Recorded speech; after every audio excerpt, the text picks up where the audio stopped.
Hey everyone, I'm here to talk about what I'm going to call the Flat Earth Tesseract Matrix Conflation.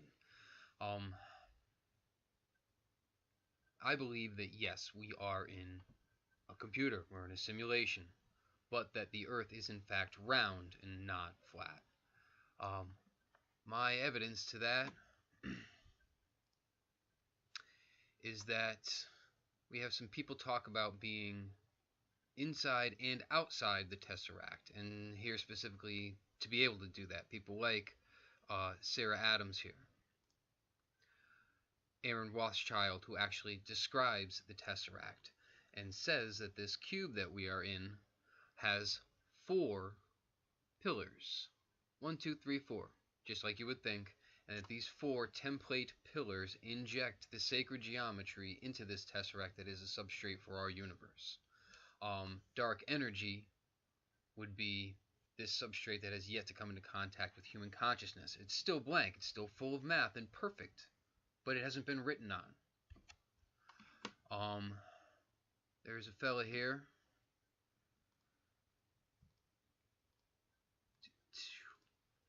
that actually induced a galaxy, and I'm going to let you watch this for a minute. Just as you were talking about. So when I saw this galaxy appear in the light bulb, well, then it made sense to me that, it's a cosmic induction.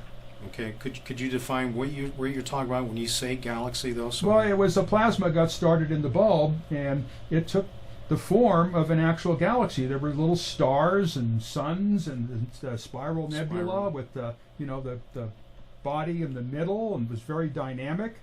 Okay, so you had energized a vacuum tube, or well, what street it lamp? is I had 2 Tesla transformers that were out of phase, and they were pointed at each other, so it was kind of like a field generator. So there was this intense electrostatic field between these 2 transformers. So a really severe displacement current was flowing back and forth at about 3 million cycles a second. So then the thing was, is we get these street lights from the back when they had the series street lighting systems, is when they burn out, sometimes because the voltage keeps going up, is they vaporize the inside of the bulb. In other words, the filament and everything gets vaporized, and those are the kind of bulbs we'd look for. And then, because there's no metal in there to interfere with the flux, then we put that in there, and that metal vapor inside the bulb, along with the argon that the bulbs are filled with, which was kind of like the primordial medium, this would always polarize into some kind of organic or cosmic shape. And in the beginning, we did get what, if you looked at it, you would say that's a galaxy. And the bulb exploded under violent pressure, even though it had a partial vacuum inside, because the force of creation was trying to literally escape from the bulb. And sometimes these entities would just float there in between the 2 transformers without any bulb at all, maintain its own vacuous boundary. No. I thought that was going to make me the world's most famous person, is plasma containment on such a simple level, and I just got the door slammed right in my face, and that was the end of that, and everything went to the dump. Now there was. Okay, so this guy right here, this story is from when I believe he was a teenager. He and his friend built this, came up with this. Now references to the same type of thing, but in a more contained way, would be Rick and Morty. Here's Rick and Morty initially when the universe battery, whatever you want to call it, broke. And then they went inside of it. When they went inside of it, they realized that the people living inside the universe that he created to create power for him had figured out how to do the same thing, and were cutting off power to his battery. They figured out a way that they no longer had to work anymore, because they created a universe within their universe. Sound familiar?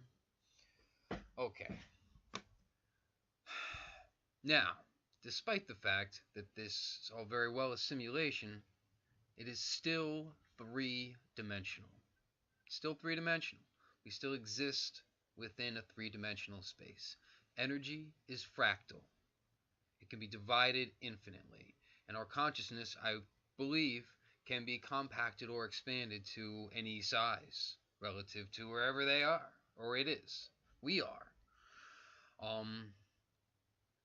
I do not buy flat Earth. I do not. I do not buy flat Earth, especially from someone asking other people to spill blood. That seems odd. I understand the possible necessity to connect your DNA to your intent and to have it written down. However, I do not believe that God, or whatever God is, would ever intend for any of its creations to get on its knees, spill blood, drink blood, or eat a body. That is all distortion, in my opinion. I don't understand how anyone could say that the most ubiquitous shape in all existence, anywhere and everywhere, the sphere, does not apply to our planet. In some of what I've watched about flat Earth and the wonderful place that it would supposedly be, it always appears in some sort of egg-shaped bubble, which, dare I say, emulates a sphere. It seems to be that no matter what the flat Earth theory, it's always beating around the bush. It's always beating around this bush, and the bush is round. It's a sphere. I completely understand that we are inside a tesseract. Yes, this is a simulation because according to Erin Rosthschild, where we actually are is so beautiful and lovely and full of light that there is no reason, seemingly, for anyone to evolve and to change. As she puts it, God always thought that His love would be enough, but without the darkness contrast the light, there is no propulsion into the light. There is no contrast. There is no difference. If you have not seen Project Camelot, watch everything that you can, everything that you need to, everything that you want to, but specifically look at Erin Rosthschild and Rachel Adams here. They both talk about being people that can go in and outside of the Tesseract and have actually stood outside of the Tesseract, seen their bodies in stasis, and looked at the computer screen in which this is all displayed in a large format. This fella here is Preston Nichols. He was part of the Montauk Project back in the 80s mostly, I believe. They were exchanging, not he particularly, but the powers that be were exchanging technology with the other powers that be above. This technology exchange led them to build a machine which amplified consciousness, and in doing so gives you the ability to manifest objects, even beings, also time travel. He speaks much about, you see all this equipment behind him, his meditation chamber that's basically a complicated stereo system. But in doing so, he has done multiple meditations that have brought him to the galactic center, where all the information gathers, where he's essentially met God. But not just once or twice, over and over and over and over again. And every time he went there, he would speak to this consciousness that was there, the collective consciousness perhaps, and built a rapport with it, and would actually collect information from it. He would ask it questions and it would answer it. He would come back and then test the information and verify it. Eventually, when he went to the Galactic Center one day, after he was piecing this all together, he asked it if it was a machine, if it was a computer, and it responded, "Yes, I am in fact what you would call a computer." I am believing these three people here, based on their interviews, based on what I believe is them being honest.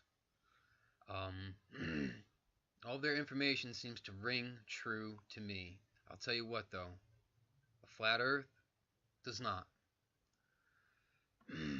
This guy made a tiny little mini, well, tiny, it's all relative anyway. He made a galaxy, induced a cosmos inside a light bulb. That bulb was three-dimensional. Seemingly, whatever he created was a flattish spiral like we're used to seeing, but it still has thickness. It's still three-dimensional. This woman here, Ashayana Deane, has the information that you are looking for. I did not find this until recently. Apparently Project Camelot did the interview in May of 2010, and they posted it in June 12th, 2010. Her information seems to supersede everything. She tells us in detail that a certain character who eventually went by the name Ra and has been many different people in the past was a part of the Melchizedek Cloister. He was a speaker for the Melchizedek Cloister, like her, Ashayana Deane here, and the two other people who are also speakers. But apparently, he made off with the CDD plates and shared that information with people that he chose. And the information has been very, very much perverted, distorted. Distortion of this information and the field of consciousness on this planet has distorted our DNA. We are running on 4 strands of DNA, G, A, T, and C. We're supposed to have 12. There's supposed to be 8 more elements in our DNA chain that are capable of making everything.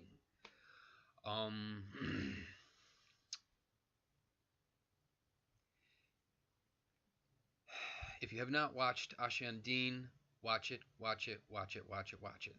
She is self-described as the pariah of the New Age movement. She certainly didn't want to have to tell anyone that Ra was not who he was claiming to be. There's a term I would like people to be aware of if you haven't heard it before. It's called controlled opposition.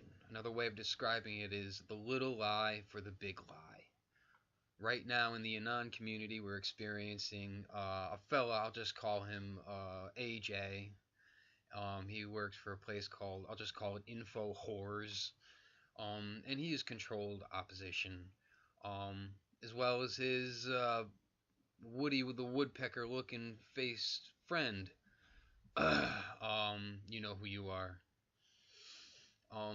It was the little lie for the big lie.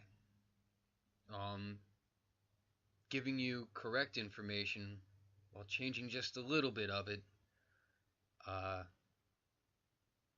It matters. It matters a lot. And in the words of Joe Rogan, I wish I had something pulled up already. I would have put it up here, but he makes an analogy about a ham sandwich. And he said, all right, if I gave you a ham sandwich and it was 100% ham sandwich, you would call that a ham sandwich. But if I put, let's say, 5% poop on that bread instead of mayonnaise, would you still be willing to call it a ham sandwich? Chances are, if you can, then that sounds like you're going to have to deal with that on your own. But as far as I'm concerned, my ham sandwiches will only have ham on them. And frankly, we should probably be eating something better than ham.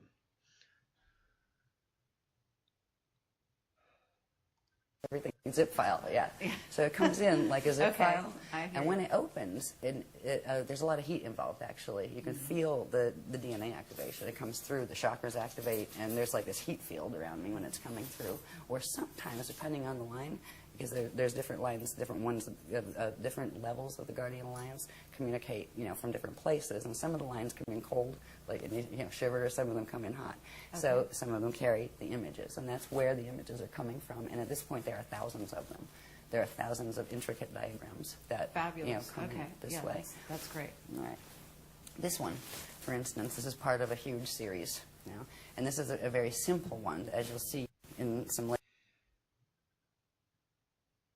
Ra had agreed to do what this woman is actively doing, teaching ascension mechanics. But instead of doing that, he stole the CDD plates and he started working with people who are service to self. Just put it simply. And those service to self beings are trying to slow us down. They're trying to prevent us from ascending. And one of the ways that you do that is by giving away a little lie for the big lie. So yeah, I think the truth is that we are inside a tesseract, that we have volunteered to be inside. Something, hopefully nicer than this. But definitely not the Matrix. I think this is a voluntary mission, and it may not seem that way. We wake up without having remembered where we came from, what we're doing here, and in quite an awful place. But wherever it is, it's still three-dimensional.